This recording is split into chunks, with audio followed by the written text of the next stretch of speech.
Union Minister Nitin Gadkari lays foundation for widening of NH31 for better road links to Northeast.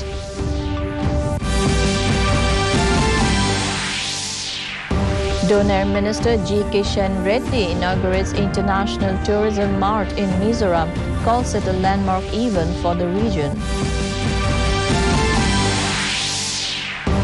Arunachal Chief Minister Pema Khandu launches portal to make inner line permits easily available for tourists.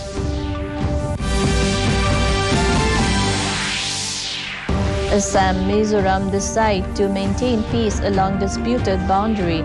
Mizoram says Lailapur incident was unfortunate. And Meghalaya Chief Minister informs that Focus and Focus Plus schemes will continue for 10 more years.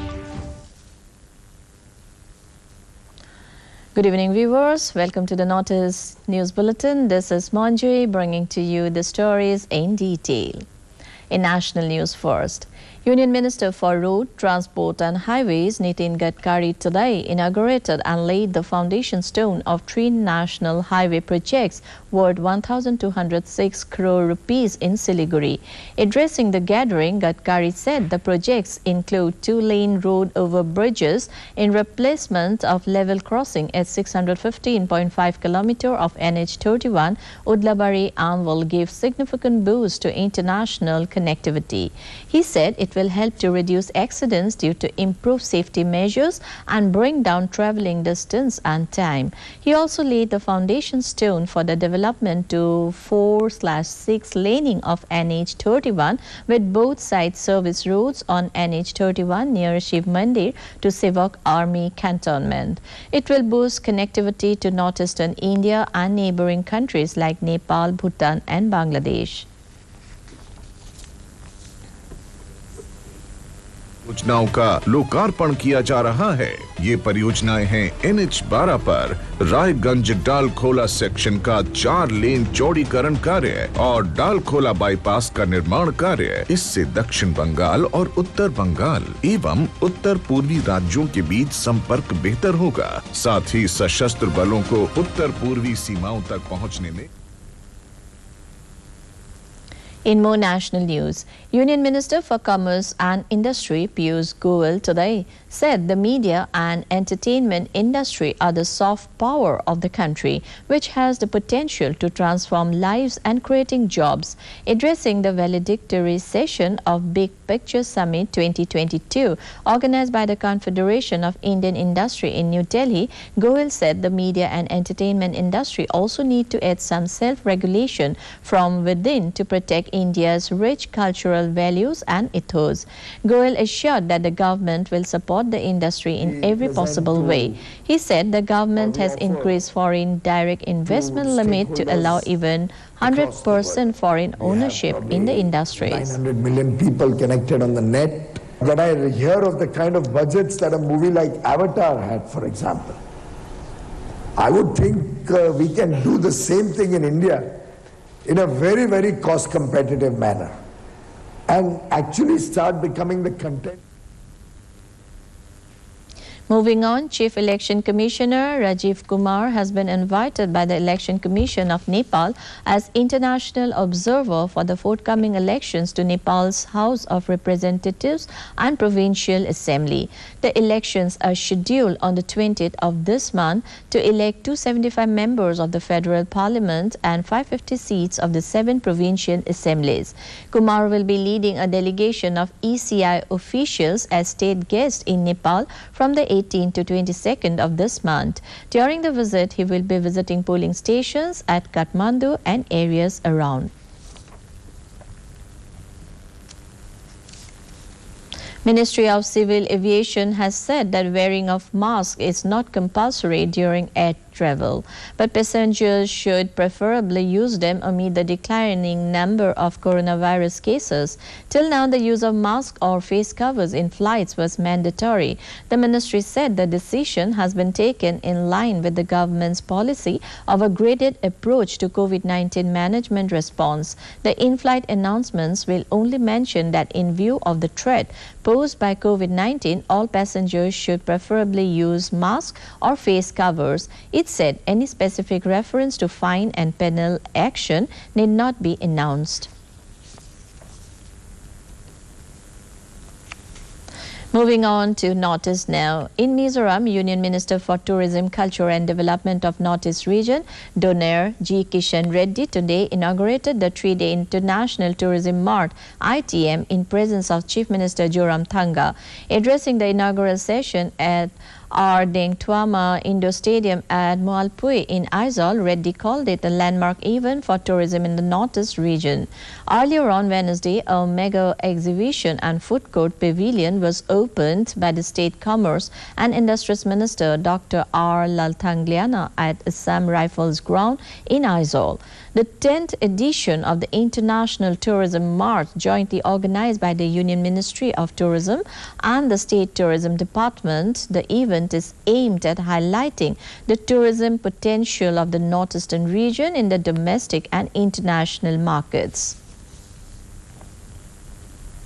In Arunachal Pradesh, Chief Minister Pema Khandu today launched online EILP portal eilp.arunachal.gov.in, developed by the State Department of IT. Informing this in a series of tweets, Khandu said the EILP launched today is a great step to exclusively serve the tourists and smoothen their entry in the state.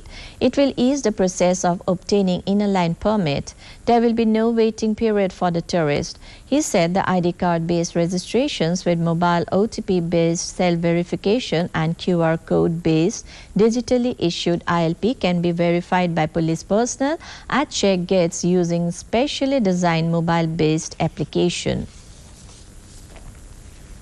In Tripura, Chief Minister Dr. Manik Saha launched the Amar Sarkar web portal.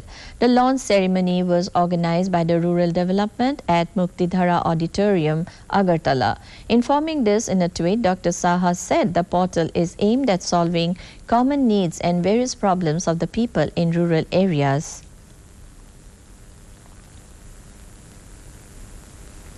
Line department को take করে নেবেন block পর্যায় থেকে শুরু করে দিলাম সবাইকে আজকের এই যে পোর্টালের সূচনা হলো তার জন্য সবাইকে Hardik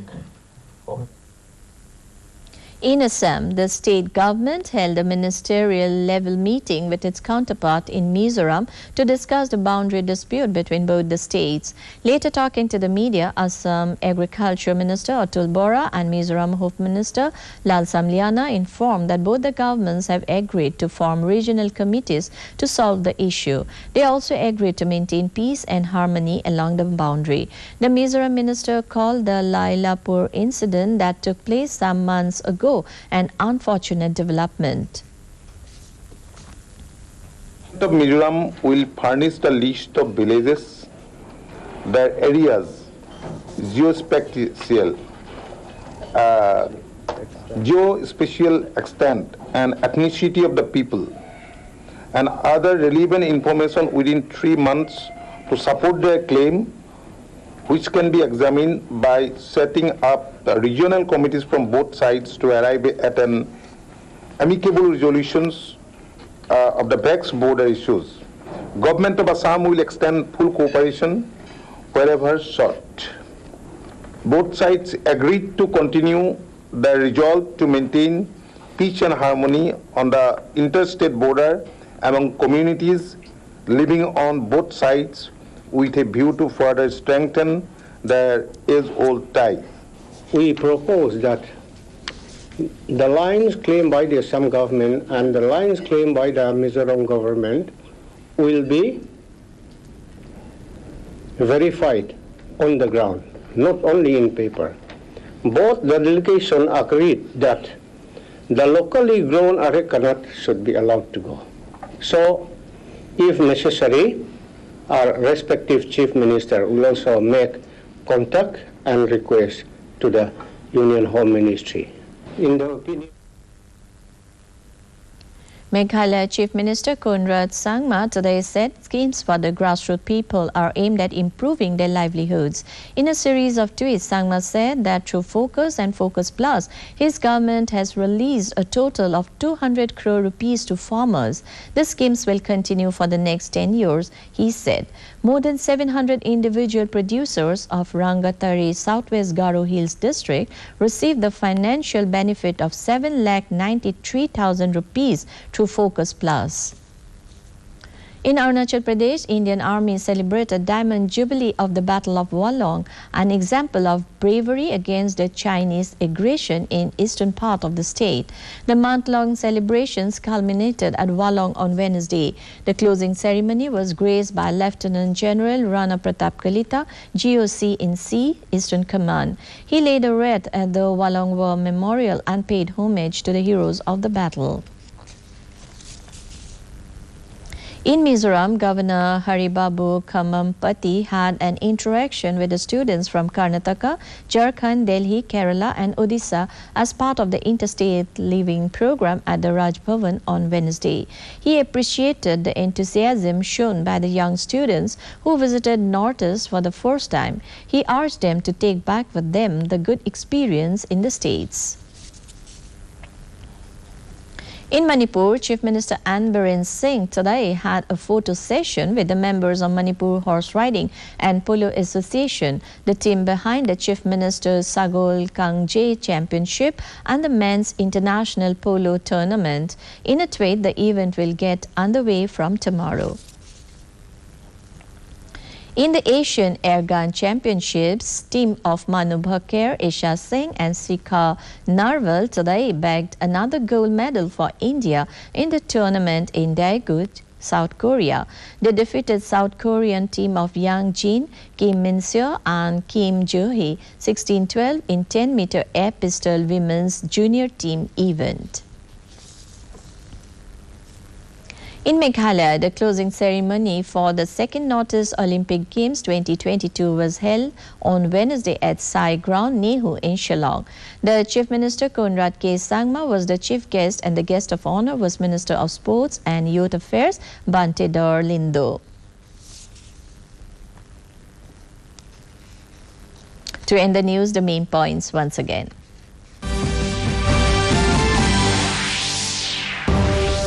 Union Minister Nitin Gadkari lays foundation for widening of NH31 for better road links to Northeast. Donor Minister G. Kishan Reddy inaugurates International Tourism Mart in Mizoram, calls it a landmark event for the region. Arunachal Chief Minister Pema Khandu launches portal to make inner line permits easily available for tourists. Assam Mizoram decide to maintain peace along disputed boundary. Mizoram says Lailapur incident was unfortunate. And Meghalaya Chief Minister informs that Focus and Focus Plus schemes will continue for 10 more years. That brings us to the end of this evening's bulletin. Thank you for tuning in. Namaskar.